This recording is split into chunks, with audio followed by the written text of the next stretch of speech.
មេរៀនទី3 5សំណួរក្នុងការធ្វើផែនការយុទ្ធសាស្ត្រចំពោះការគ្រប់គ្រងភាគច្រើនត្រូវបានគេនិយមមួយគ្រាហើយក៏បានសាបរលាបអស់ទៅវិញប្រកបដោយជោគជ័យដ៏ធំធេងឬតិចតួចបំផុតប៉ុន្តែជំនាញគ្រប់គ្រងមួយរមែងមានតម្លៃបំផុតហើយនោះគឺជាសមត្ថភាពក្នុងការធ្វើផែនការយុទ្ធសាស្ត្រប្រកបដោយភាពច្បាស់លាស់និងអាចសម្រេចបានដែលផ្ដល់ឲ្យអ្នកមានប្រៀបជាងគេនៅក្នុងទីផ្សាររបស់ខ្លួននេះគឺជាមូលហេតុសំខាន់4ប្រការដែលអ្នកត្រូវរៀបចំយុទ្ធសាស្ត្រសម្រាប់ធុរកិច្ចរបស់ខ្លួន 1. ដើម្បីបង្កើនប្រាក់ចំណូលពីដើមទុនរបស់អ្នក Return on Equity វាគឺដើម្បីរកលុយបានកាន់តែច្រើនពីដើមទុនឬចំនួននៃលុយដែលអ្នកបានវិនិយោគនៅក្នុងធុរកិច្ចរបស់ខ្លួនគោលដៅចម្បងនៃយុទ្ធសាស្ត្រគឺដើម្បីបង្កើនចំនួននៃលុយដែលអ្នកកំពុងរកបានពីធនធានដែលអ្នកនិងអ្នកឯទៀតបានវិនិយោគក្នុងធុរកិច្ច 2. ដើម្បីសាងកោចំហក្រុមហ៊ុនរបស់អ្នកឡើងវិញអ្នកអាចនឹងឃើញថាក្រុមហ៊ុននិងផលិតផលឬសេវាកម្មរបស់ខ្លួនស្ថិតនៅក្រោមការវិនិតម្លៃនិងការវាយប្រហារពីគូប្រកួតប្រជែងរបស់អ្នកអាចឃើញដូចដែលក្រុមហ៊ុន Apple បានធ្វើដែលអ្នកត្រូវតែកំណត់គោលចំហក្រុមហ៊ុនរបស់ខ្លួនឡើងវិញជាមួយនឹងផលិតផលថ្មីនិងសេវាកម្មថ្មីនៅក្នុងទីផ្សារថ្មីប្រកបដោយបច្ចេកវិទ្យាថ្មី 3. ដើម្បីបង្កើនចំណុចខ្លាំងនិងឱកាសរបស់ខ្លួនបានជាអតិបរមាចូលមើលទៅលើអ្វីដែលអ្នកបានធ្វើល្អបំផុតនិងអ្វីដែលជាឱកាសល្អបំផុតរបស់អ្នកនៅលើទីផ្សារហើយបន្តមកប្រញាប់ទាញយកប្រយោជន៍ពីវាឲ្យបានឆាប់បំផុត 4. ដើម្បីធ្វើជាមូលដ្ឋានសម្រាប់ធ្វើសកម្មភាពនិងការសម្រេចចិត្តនៅពេលនេះ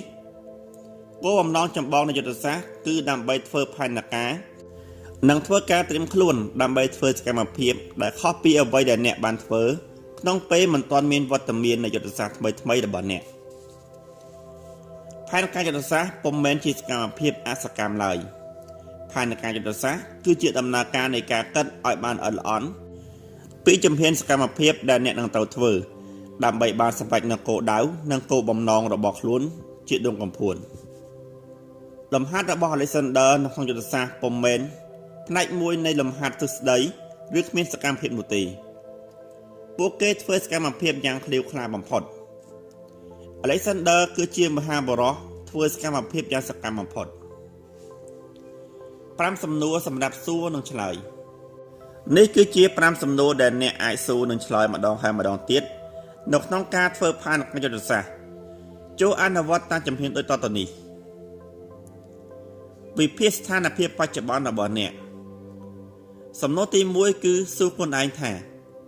ពេលនេះតើខ្ញុំនៅកន្លែងណាចូលកំណត់ពីស្ថានភាពធុរកិច្ចរបស់អ្នក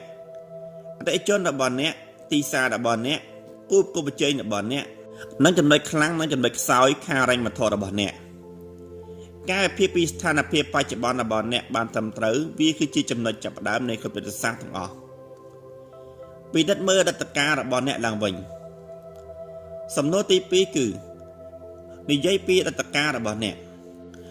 ចូលពិនិត្យមើលពីប្រវត្តិរបស់អ្នកតើអ្នកមកដល់កន្លែងដែលអ្នកស្ថិតនៅក្នុងថ្ងៃនេះដោយវិធីណាត្រឡប់ទៅកាលពី 2-3 ឆ្នាំមុនឬពេលដែលអ្នកចាប់ផ្ដើមធុរកិច្ចតើជំហានដ៏សំខាន់បំផុតអ្វីដែលអ្នកបានធ្វើតើអ្នកធ្វើបានត្រឹមត្រូវជាអ្វីតើអ្នកធ្វើខុសជាអ្វីតើអ្នកបានរៀនសូត្រពីមេរៀនអ្វីខ្លះតើមានអ្វីខ្លះបានផ្លាស់ប្ដូរនៅពេលអ្នកចាប់ផ្ដើមធុរកិច្ចនេះចូលទទួលស្គាល់ថាអ្វីគ្រប់យ៉ាងបានផ្លាស់ប្ដូរ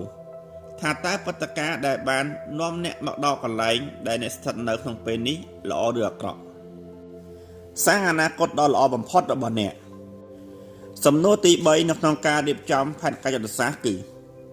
កំណត់ពីអនាគតដ៏ល្អបំផុតរបស់អ្នកតើអ្នកចង់ទៅដល់កន្លែងណានៅពេលអនាគតតើអ្នកចង់ទៅដល់កន្លែងណានៅ1 2 3 5ឬ10ឆ្នាំខាងមុខដោយចាប់ផ្ដើមពីឥឡូវនេះតើអ្នកចង់ឲ្យខ្លួនឯងទៅដល់កន្លែងណាហើយតើអ្នកចង់ឲ្យក្រុមហ៊ុនរបស់អ្នកទៅដល់កន្លែងណា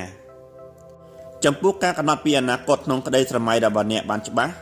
ដោយផ្អែកទៅលើកន្លែងដែលអ្នកស្ថិតនៅក្នុងថ្ងៃនេះហើយថាតើអ្នកទៅដល់កន្លែងនោះយ៉ាងម៉េចគឺជាប្រការដ៏សំខាន់បំផុត រៀបចំត្រៀមជំហានបន្ទាប់ដែលអ្នកត្រូវធ្វើសំណួរទី4គឺ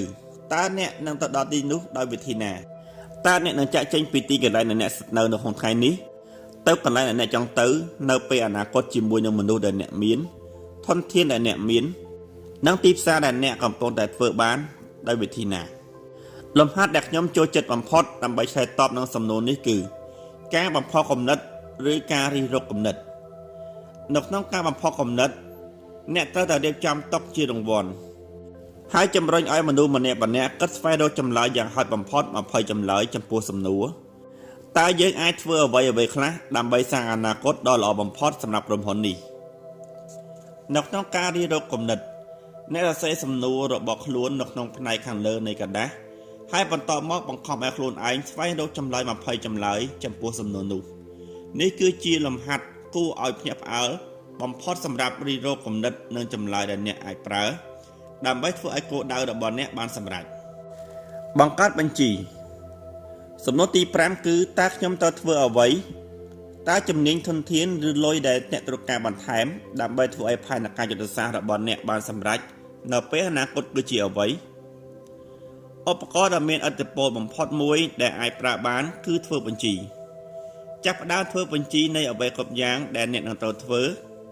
និងក៏ជំហានដែលអ្នកត្រូវដើរដើម្បីចាក់ចេញពីទីកន្លែងអ្នកស្ថិតនៅសប្តាហ៍ថ្ងៃនេះទៅកន្លែងដែលអ្នកចង់ទៅនៅពេលអនាគតពូកែលើមូលដ្ឋាននៅពេល Win Buddy បានក្លាយជាគ្រូបង្វឹក Green Buddy Packer នៅឆ្នាំ1959គាត់ត្រូវបានគេសួរថាតើគាត់នឹងផ្លាស់ប្ដូរអ្វីខ្លះឬធ្វើខុសពីមុនអ្វីខ្លះគាត់បានឆ្លើយថាគាត់នឹងមិនផ្លាស់ប្ដូរកីឡាករនិងការលេងឬការអភិវឌ្ឍបង្វឹកនោះទេផ្ទុយទៅវិញពួកគេនឹងទៅជាមនុស្សពូកែលើមូលដ្ឋានដើម្បីទទួលបានជោគជ័យនៅក្នុងការធ្វើផែនការយុទ្ធសាស្ត្រនិងធុរកិច្ច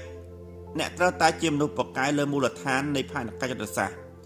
ហើយអ្នកធ្វើរឿងនេះបានដោយបន្តស៊ូនិងឆ្លើយសំណួរឲ្យបានត្រឹមត្រូវខណៈពេលនេះអត្ថបទមេរៀនទី3ត្រូវបានឈានមកដល់ទីបញ្ចប់និងសូមបន្តតាមដានស្ដាប់នៅភាគបន្តសូមអរគុណ